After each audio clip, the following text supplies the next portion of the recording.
মাননীয় সদস্য ফরিদা ইয়াসমিন, মহিলা আসন 35। সম্পূরক প্রশ্ন করুন। ইদানিং আমরা লক্ষ্য করছি বাসাবাড়িতে গ্যাসের সংকট, রান্না করা যায় না, এবং অনেক শিল্প মালিক অভিযোগ করছেন যে নিরবচ্ছিন্ন গ্যাস সরবরাহের অভাবে তাদের শিল্প উৎপাদন ব্যাহত হচ্ছে। তো মাননীয় মন্ত্রীর কাছে আমার প্রশ্ন, সারা দেশে গ্যাসের চাহিদা কত এবং সরবরাহ কত, এখানে ঘাটতি আছে কিনা, এবং ঘাটতি থাকলে তা কত, এবং সেই ঘাটতি পূরণে কি কি পদক্ষেপ নেওয়া হচ্ছে? অনেক ধন্যবাদ মাননীয় স্পিকার। ধন্যবাদ মাননীয় সদস্য। মাননীয় মন্ত্রী। ধন্যবাদ মাননীয় স্পিকার, ধন্যবাদ মাননীয় সংসদ সদস্যকে প্রশ্ন করার জন্য। আমাদের দেশে উৎপাদিত গ্যাসের পরিমাণ হলো 1700 MMC অফ গ্যাস, সেটা আমার দেশের থেকে পাই।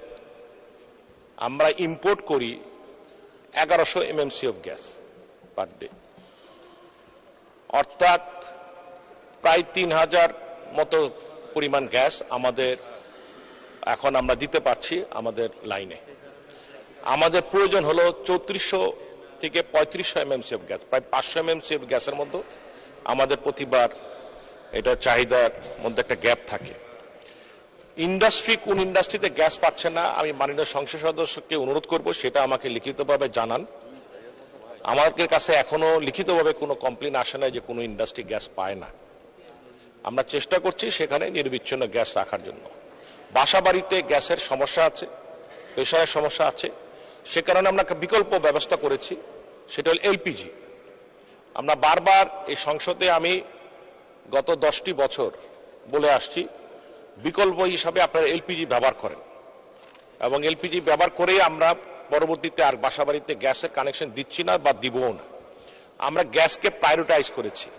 আমাদের মূল উদ্দেশ্য হলো পাইপলাইন গ্যাস আমরা ইন্ডাস্ট্রি এবং বিদ্যুৎ তৈরি করার ব্যাপারেই খালি ব্যবহার করব, আর এর বাইরে যেটা আছে এলপিজি আমরা বাসাবাড়ি এবং আবাসিক খাতে এবং গাড়িতে ব্যবহার করার জন্য আমরা ভবিষ্যতে পরিকল্পনা নিয়েছি। ধন্যবাদ মাননীয় স্পিকার। ধন্যবাদ মাননীয় মন্ত্রী।